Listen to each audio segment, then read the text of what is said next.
Hi, people. The I newspaper has a useful sort of chart layout of policy areas with the main parties in Great Britain. I say Great Britain, it's not including Northern Ireland here, um, and some of their policy positions. Now, this is just very loosely speaking. It's not extensive. It's just laying out. Part one: Britain and the world.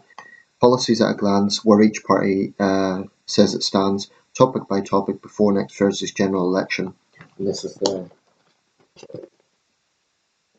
what I'm reading from, so it's a useful sort of guide from a couple of days ago, and just days now to the general election. So if you haven't already voted and you feel strongly on this issue, this might sway you. I've already voted. It hasn't. I'm relatively happy with what I did vote, but that's for another video, perhaps. So this issue that I'm going to be focusing on is prisons. It's a very important part of criminal justice, and that's probably the domestic issue I feel strongest about. I do care about other issues as well, but criminal justice it's way up there for me. It's as a former victim of serious crime, it's way up there. So what I'm going to do is read this out and then give a bit of my take on each party. But before I do that, just very broadly speaking, my own take on this issue, I think prison does have an important role in the criminal justice system. I think there are some on the Liberal left who, given half a chance, would just close all prisons because they think prisons are punitive. They would just have them all closed. I think this is reckless, immoral, morally stupid. Reckless because you're releasing dangerous people into society. Immoral because it lets down victims of crime. Just disregards what the offender has done to them, and morally stupid because it would not work. Now, no political party, even more liberal left parties, aren't going to outright say they want to abolish all prisons because they know it wouldn't work. They know the wider public would never accept that. But I do think that is a liberal left position. Or another one would be they want to jail much fewer people. Well, my response to that is, why are people going to jail? In some situations, you have miscarriages of justice. In some situations, you have people who probably should not be in prison because they're not a threat to society, and the crime, there are question marks on why they're actually in prison. But I would argue the majority of offenders who are in prison, frankly, deserve to be there. I mean, particularly given how community sentences are used in this country and the fact that many offenders don't go to prison after many offences, that shows that those who do almost certainly have committed more serious crimes. I don't think there's many people in prison for so-called minor crimes. I think that's a fallacy. However, it goes without saying our prison population it's the highest in Europe. Um, our prisons are overcrowded. I don't think the answer to that is to send fewer violent people to prison. I think it's to deal with that overcrowding issue in other ways. And I think the Tories, Labour and Reform have all addressed that. But what I'm going to do is start off with the smaller parties. Now, realistically, their policies are not going to be implemented because they're not going to be in government. But for the sake of fairness, I'll read them out. And like I say, share my take on this. Okay, so I'm going to go bottom up, basically. By Conroe, the Welsh prison estate is effectively full, and numbers could be brought down by greater use of community sentences for lower level offenders. The party says it wants to address female offenders having to serve sentences away from family and friends, as there's currently no provision for them in Wales. Cherie Blair in the Times has also got a position on women in prison. I'm going to make a separate video about that because there's a number of talking points around that issue. I accept that there are some issues that female offenders face that male offenders don't, but I still believe in egalitarianism in law. Anyway, I'll come to that in that video. Um, Lower level, offences. Well, the issue here that I've got with this term lower level offences, obviously shoplifting isn't in the same category as murder, but so-called lower level offences can still have a really detrimental effect on the victim. That should not be seen as trivial. So if you have a small business and they're constantly plagued by shoplifters, it may not be in the same category as murder, but it still has a very adverse effect on the victim. Um, or if someone's bike is stolen and they use the bike to get to work or something, those sort of things can affect people. An item of sentimental value being stolen.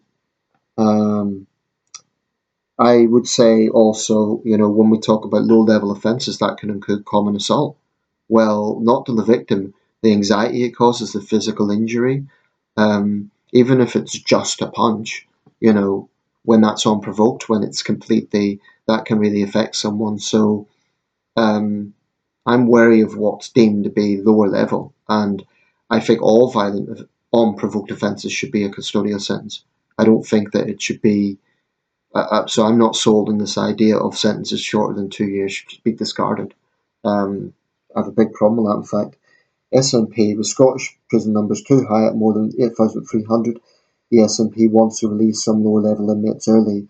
It argues for improved community-based alternatives to short-term jail sentences as a way of reducing reoffending. This is the same sort of view from most of the left-wing parties, all of them in fact. Um, you see a trajectory here. The prison population is too much. My issue with the SNP is on their watch, the Scottish Sentencing Council has this insane logic that because they cite international studies that the brain isn't fully developed before the age of 24. So what that ostensibly means is that in their view, the Scottish Sentencing Council, if you're 18 to 23, i.e. a young adult, you can vote, you can drink, you can drive, you can join the armed forces, you can have a business, you can do all those things. But if you commit a criminal act, you're going to be treated not as a minor, but basically with some leniency because you're younger. I think that's just plain wrong, and I've told them so. I've been in correspondence with them. I'm not taken by their responses. I think it's quite, yeah, I am not sold on the Scottish Sentencing Council. Like their English and Welsh equivalent, I think that they are largely out of touch. Now, the Green Party. Disclaimer here, the absolute last party I would vote for when it comes to criminal justice. But in the interest of fairness, I'll just read out what the positions are. The cycle of reoffending could be broken by a presumption against custodial sentences of less than 2 years, argues the Greens. Well, like I say, it depends what that offence is. I don't want some drunk who assaults someone for no reason to say, oh, well, you're not going to go to prison for that unprovoked assault. I have a big problem with that mentality. Um, it is pledging an £11 billion Ministry of Justice investment to repair court buildings, recruit more judges, and restore legal aid for public law cases. Legal aid for public law cases, okay, due process is important. Repair court buildings, that's a strange priority. Granted, some of them are Victorian buildings, so probably need some maintenance, but is that really the priority? I mean, if it's having an effect on this backlog, then yeah, perhaps it is. It just seems like a strange thing to prioritise. Um, I mean, granted, you don't want the building crumbling down when proceedings are underway, but it's a bit of an outside thing to prioritise. Um, Recruit more judges. Well, there's little faith in judges as it stands. If again this is to address the backlog issue, fair enough, but I don't know. And the custodial sentencing thing, like I say, it depends on what that offence is. I don't think any violent offence should be a community sentence if it's unprovoked. I think it's different with it if it's self-defence or defending a more vulnerable person. But an unprovoked violent offence should be mandatory prison. If it's less than 2 years, well then make it 2 years. You know. Reform UK, but yeah, one last thing about the Greens, I just don't trust them on crime. That is my gut feeling. I honestly think if the Greens had their way, all prisons would be closed. I think they're extreme. I absolutely don't trust them. Reform UK, up until Nigel Farage opening his mouth on Russia, I probably was never going to vote for reform, but it's areas like this I would have supported them on. Committed to opening another 10,000 prison places, so life means life for those who endanger the public. Reform UK would convert disused military bases into jails if necessary. That seems practical. It's campaigning for court delays to be tackled by raising the criminal justice budget from 10 billion to 12 billion. That all seems reasonable, but like I say, reform isn't going to be in power. So life means life for those who endanger the public. The problem with life sentences is the public feel they're dishonest. The vast majority of life sentences are not actually life sentences. Technically, yes, it's a life penalty because when they're out of prison, they're constantly on the police files. But most people, it's how the this is another example of how the justice system is detached, because a life sentence, then you're out after 12 years, is not a life sentence in the mind of the public. There's very few people on whole life tariffs. The worst of the worst, i.e., serial killers, are. But I agree with that. I think it should mean life, and in the public mindset, I mean, for the worst of the worst. Liberal Democrats, a Lib Dem focus would be on improving rehabilitation of offenders and upgrading their supervision in the community.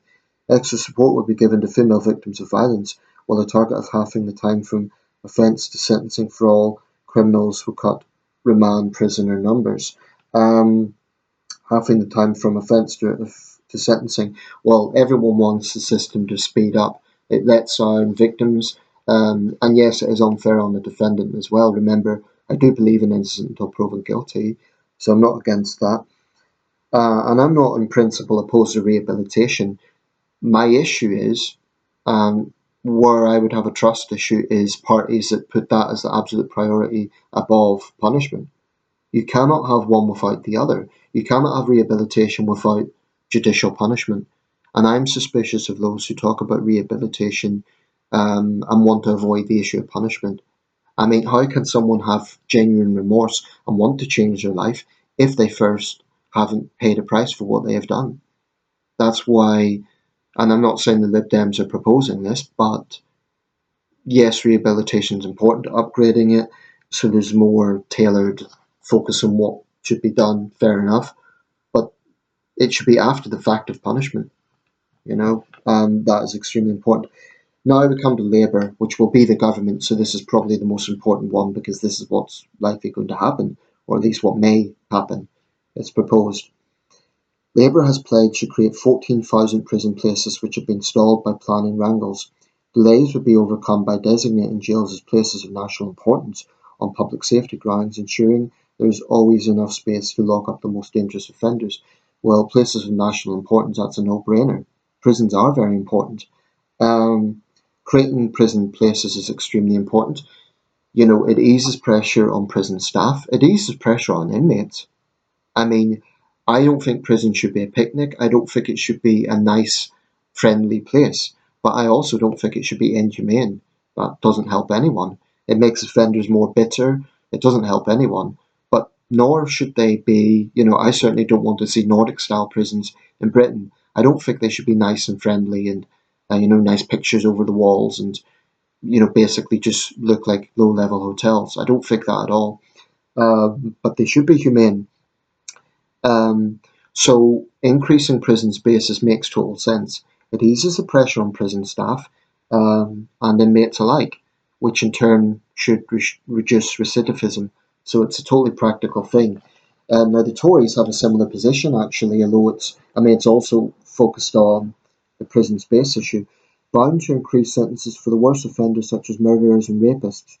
The Tories would build 4 more jails, partly by streamlining planning rules, which they say will complete their target of creating 20,000 prison places by 2030. The obvious question with the Conservatives, they've been in power for 14 years, and every Tory Prime Minister has talked tough. Why hasn't it happened? That's the obvious question with the Conservative Party. Now, I'm not against building more prisons, but actually what Labour is proposing of increasing prison spaces may be more practical, because if you try to build a new prison, whoever lives in that area, that town, is going to complain. So it may be more practical to expand prison spaces and cheaper. Um, 20,000 new prison places by 2030. We need new prison places. Increased sentences for murderers and rapists.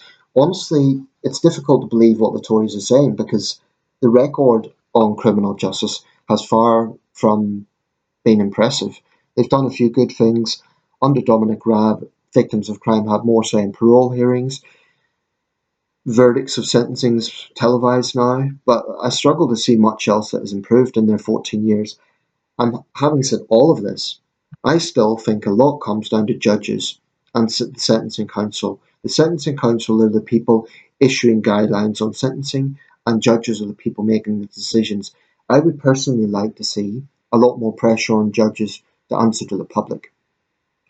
I feel very strongly about this. I think it's a big part of the system because, in the end of the day, politicians are trying to get elected. Most of them will talk tough on crime, um, but and the likes of the Green Party don't have to care about government, so they can pitch to their base. Um, but I think, like I've said many times, this actually crosses beyond party politics and it crosses over what any politician can do. It's also the system itself needs to drag itself into the public sphere. Judges and the Sentencing Council need to start listening to the public. I'm not convinced that they do. I think the Court of Appeal is out of touch. Anyway, I may make a video on that issue of women in prison because there was a piece on it in the Times, but there's a lot of videos I want to make in the coming days. So, see what happens. Um, anyway, that's my take on the parties. Of all of those, I'm probably most sold on Labour. The Tory idea of building new prisons is fine. Reform's ideas are good as well, but Reform isn't going to be in power. And like I say, until Farage opened his mouth on Russia, I would be on board with some of Reform's ideas. But I also think Reform is full of, I shouldn't say full of, but there's a lot of questionable characters in Reform, conspiracy theorist types, and just, yeah. But I have to say, Labour is the party I'm most sold on. That's important because for a while, Labour had this perception of being soft on crime. Remember what Blair said: tough on crime, tough on the causes of crime. The overall violent crime rate did actually drop on Tony Blair's watch. Was far from perfect, but it did drop slightly. Um, so Labour's track record is probably actually better than the Tories on this. Um, but there are certainly left-wing politicians in Labour who would be soft on crime. Starmer, as the former head of the CPS, this is probably more from my video on the Labour Party, but he has made a big thing of being tough on crime in this campaign. I'm not 100% convinced by it, but at least he understands the public mood on the issue. So I'm relatively optimistic. Building new prison spaces helps everyone.